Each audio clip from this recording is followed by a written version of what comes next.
My name is Kevin Simmers, and my daughter Brooke's case will stay with me forever.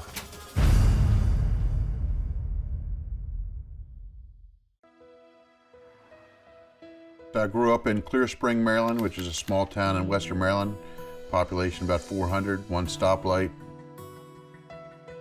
I enlisted into the Air Force in 1983. I'd never been in any kind of trouble or used any kind of drugs. So when I completed my basic training in the military, they sent me to the Law Enforcement Academy.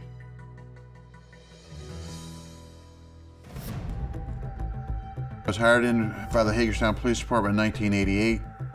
I was transferred into a street-level narcotics unit where we just did low-level, street-level investigations. During the 1980s, the Reagan administration instituted a war on drugs because that's when crack cocaine was coming on the market.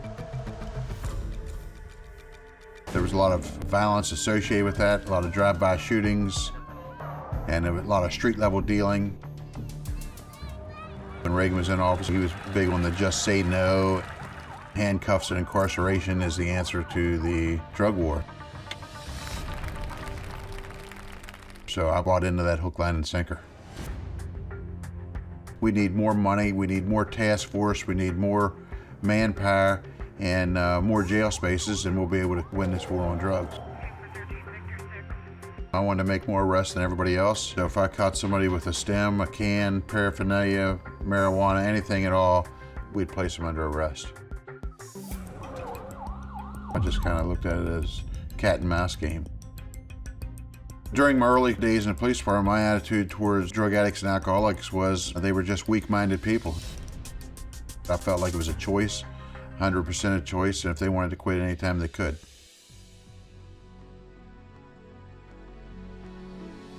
My daughter, Brooke, and I were exceptionally close, especially through her elementary, middle school years. I coached her in soccer, I coached her in basketball. She was exceptionally athletic. But by the time she got to high school, you could see that there was a storm brewing inside of her. She withdrew from all of her friends. 9th grade finding cigarettes, finding vodka. 10th grade finding marijuana.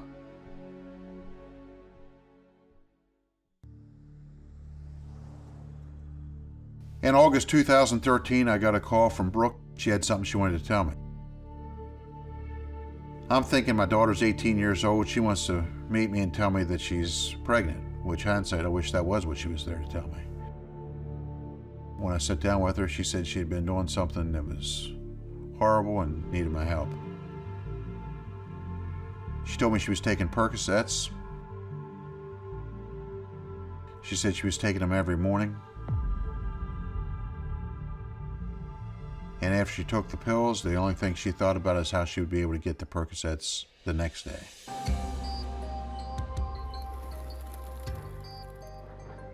The only drug treatment available for her at that time would be outpatient counseling. Christmas dinner in 2013. That's where she told me her life was spinning out of control. She could no longer afford the Percocets. She could no longer afford to buy the pills on the street. So she was now using heroin. And she was shooting up with heroin every morning.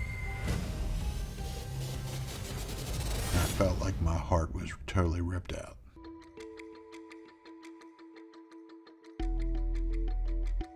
So we started calling around to different drug treatment facilities, and it was so difficult to check into a drug treatment facility.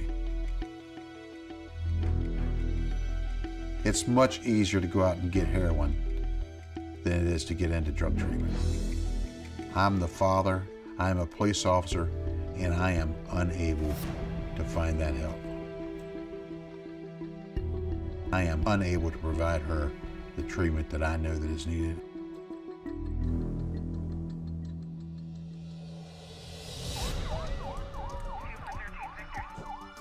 Here I had been locking people up my entire career, telling them go get help. And all I do is close the case, go on to the next case, go on to the next person. Little did I know, I'm telling people to go get help, to go get treatment, and there's no treatment available. But Brooke wanted to succeed. She wanted to beat this. She did not want to be a drug addict. We checked Brooke into a long-term facility in the Baltimore area. Within 2 to 3 weeks, we get a call from the facility that Brooke had left. And now she is working the streets of Baltimore City as a prostitute, supporting her habit as a heroin addict. This is truly, truly a father's worst nightmare.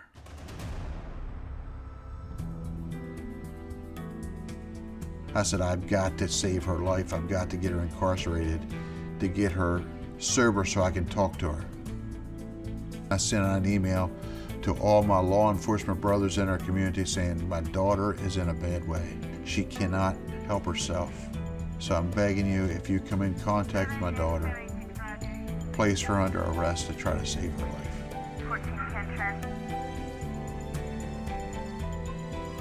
Within 24 hours, she was arrested for having needles in her possession.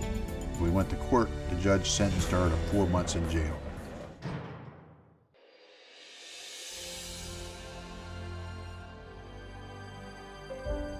During that time is when Brooke started to get her sense of humor back. She started to get her personality back, to where she was loud and obnoxious and outgoing. I could see my daughter coming back. That's when Brooke told me that she wanted to have her own sober living house.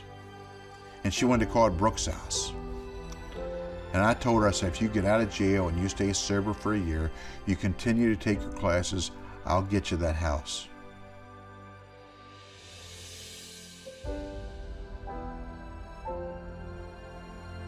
I started to see that this whole drug war is nothing but bullshit. And I really felt like I just wasted 20 years of my life putting people in jail that serves no purpose, that does nobody any good. Because what we should be doing is we should be opening up rehab space and beds in rehab facilities, not beds in jails.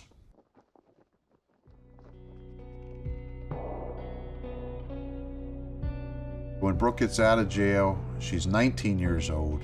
She's got needles on her record. Finding a job is nearly impossible.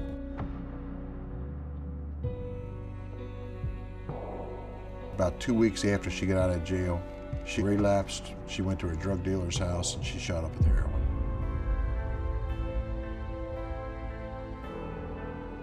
She started to overdose, and they threw her out on the street, just like you'd throw a dog out. She got in her car and she drove to a nearby church where she learned to play basketball as a kid.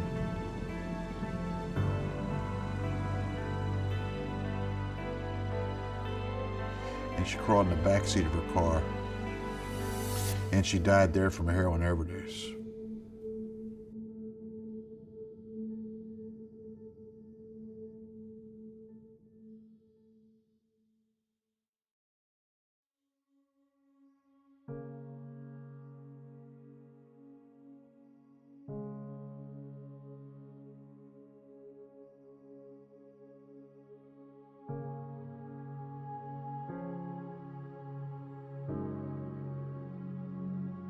In her funeral service, there were hundreds of people that showed up.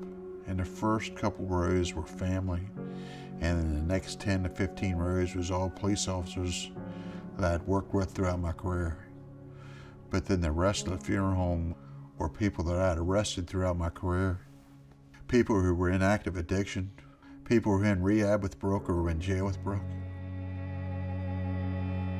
They weren't criminals. They were people just trying to get by, wanting to get well.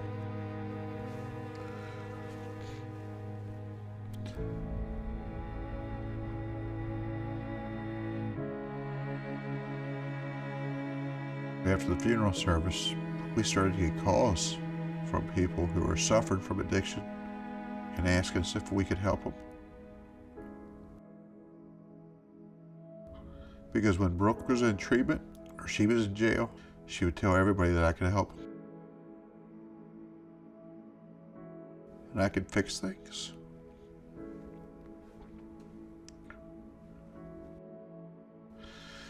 So my wife and I decided, about a month or two after she passed, that we were going to try to fulfill Brooke's dream and answer Brooke's prayer and build that facility that she wanted, Brooke's House.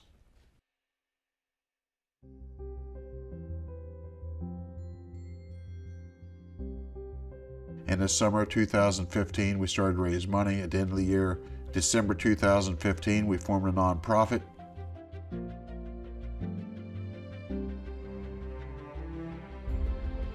All of a sudden, the entire community started to rally behind us.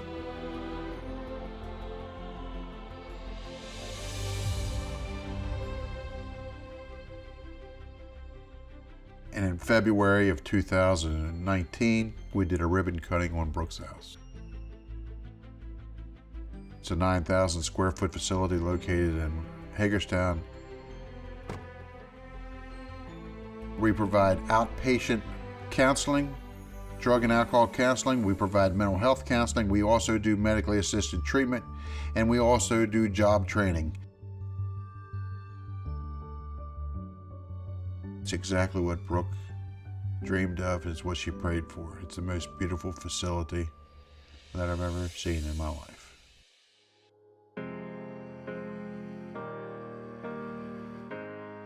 I can see Brooke in almost every girl that comes in there. Or they're hyper, they're amped up, they're outgoing, they're loud, they're obnoxious, they're joking. I remember being in active addiction, just wanting so badly to be a part of this because I could just see from the outside that there was love here. And I'm actually starting to love the person that I am today.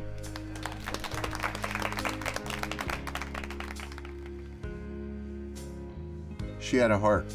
She had a heart for other people.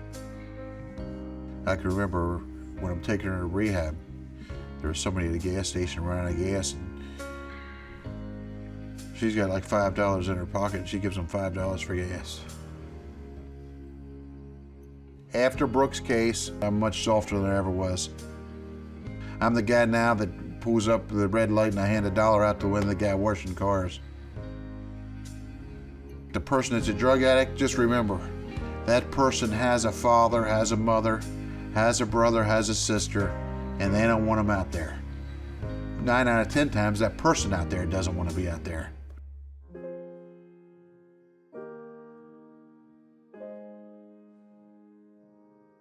Do something. Don't just keep a blind eye. Do something.